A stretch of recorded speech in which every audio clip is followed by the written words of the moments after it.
Normally when a fight breaks out in a nightclub, it's the last thing you want to see.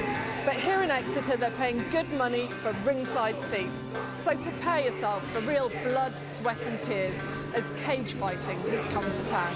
Welcome you to Rococo's nightclub, Exeter, for an evening of full contact, mixed martial arts, Thai boxing and kickboxing.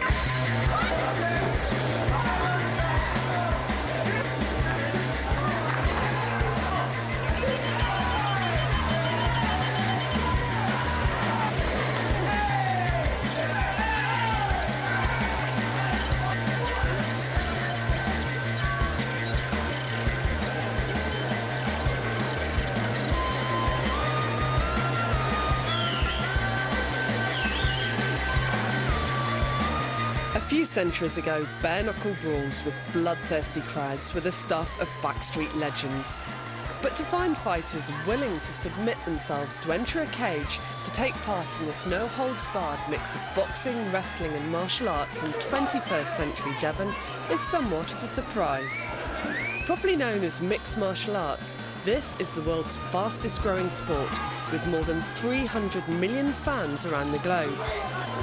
The sport's move towards the mainstream is largely thanks to the closely supervised rules banning things like eye gouging and biting. There are paramedics available. There's a lot of various rules that have evolved as the sport's evolved for the fighter's safety.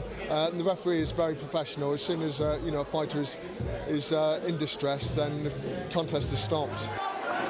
By first appearances, it's easy to label the sport as brutal and vicious.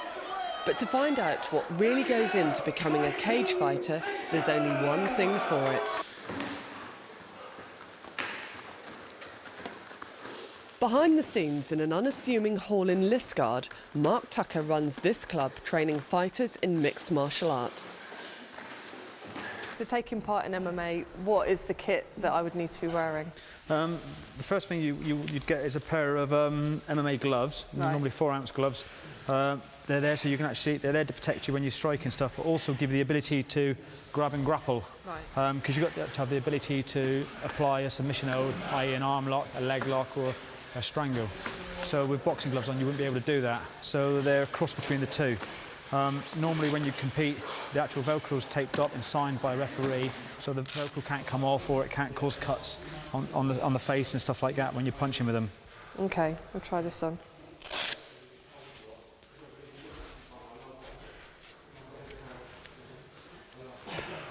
So it's naturally that thick, is it? It's not that thick. It's not that much cushioning.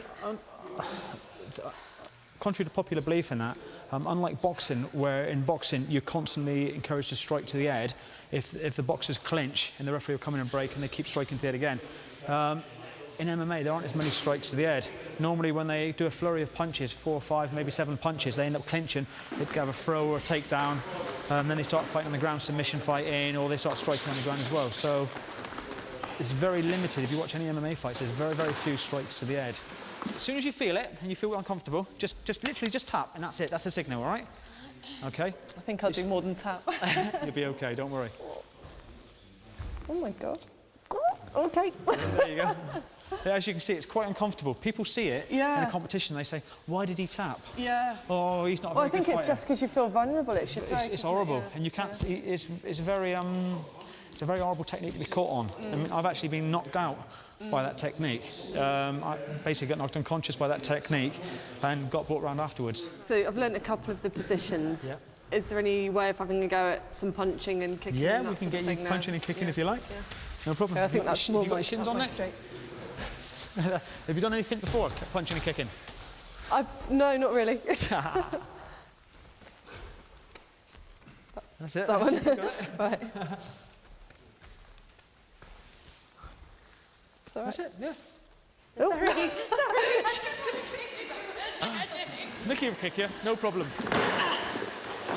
For husband and wife enthusiasts, Bob and Nicola Broadhurst, it's a hobby they both enjoy and don't feel it's any more dangerous than any other contact sport. There's a lot of women in MMA now, so it's not, just not round here, really. And I've got to ask, being that you were fighting your husband, who's winning? Oh, me. Absolutely. Back in Exeter, it's nearly time for Mark to put his hard work into practice.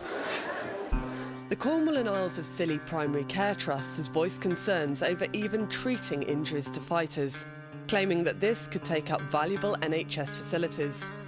It urges those taking part or even watching cage fighting to think very carefully about the risks, insisting that cage fighting is at the extreme end of the scale of dangerous sports.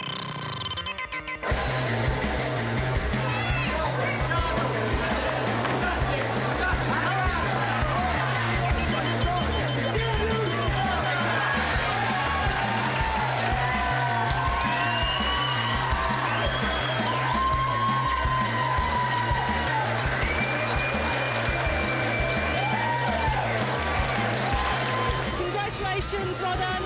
How do you feel? I feel great. I feel on top of the world. I fought a worthy opponent. He did it. It shocked me when he hit me. I didn't expect him to hit me that fast. And I actually consider it an honour. He's a Royal Marine. He's due to go on active service in Afghanistan. My prayers go with him.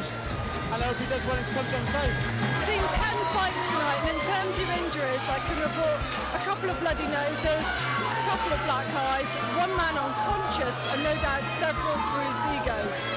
The event's certainly gladiatorial and probably not for everyone, but at the end of the day, the fighters know the risks, and it's their choice whether to go into the cage.